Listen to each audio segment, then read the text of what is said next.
Arson attacks have hit Catholic churches in Chile as the head of the Roman Catholic Church is visiting the country as part of his first leg of his Latin American tour. Chilean police say that the attacks were carried out to cause public disorder during Pope Francis's visit. No group has taken responsibility and no arrests have been made so far. It is also not known exactly how many churches have been attacked. The top Vatican authority arrived in Chile late on Monday. The visit has been marred by violence and public protests against the Catholic Church's sexual abuse scandals. Dozens of people have been arrested during violent clashes with the police. John Stepling, author and commentator, joins us from Norway. Does it surprise you the kind of hit that the Pope has taken, or I should say maybe the whole church image has taken to, in this case, point supporters in Chile? I don't think it's surprising given his reputation in South America. Remember, he's Argentinian. And people are aware there of his close association with the Argentine junta, with General Videla.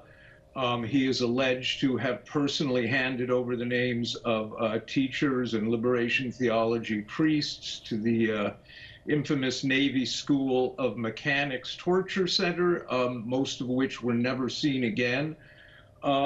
So you know, his reputation is clear, and you know, understand there's this charm offensive. He hired Greg Burke to be his PR guy, and Burke is a former Fox News correspondent and a member of Opus Dei. You know, and presumably is you know, practices celibacy and self-flagellation, allegedly. But Burke has put a huge amount of effort into spinning this Pope as progressive and pacifist, and, you know, he loves the poor.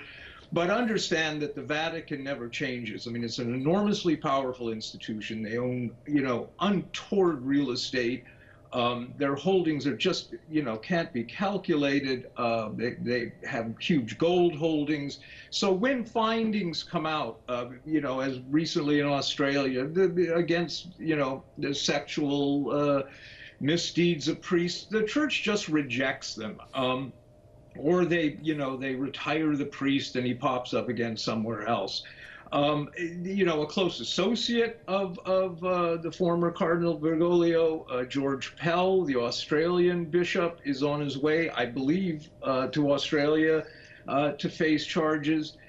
So all of this has been very close to this pontiff. I mean, he has not been free of the taint of the global, you know, sex scandal. So it's particularly acute, of course, in South America. Also, you have the factor of the indigenous people in Chile, the Mapuche people, whose land has been confiscated. They've been displaced by logging companies and big agricultural firms and so forth.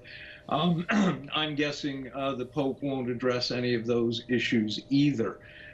It will be a charm offensive, and Greg Burke will handle it in a, you know, in his usual adroit way. I mean, the only difference between Ratzinger, Pope John Paul, and Bergoglio is that he hired, you know, a hipper PR guy, and so far it's been very successful. But you know, he's been referred to as Washington's Pope. And when he worked with the junta in Argentina, this was part of Operation Condor.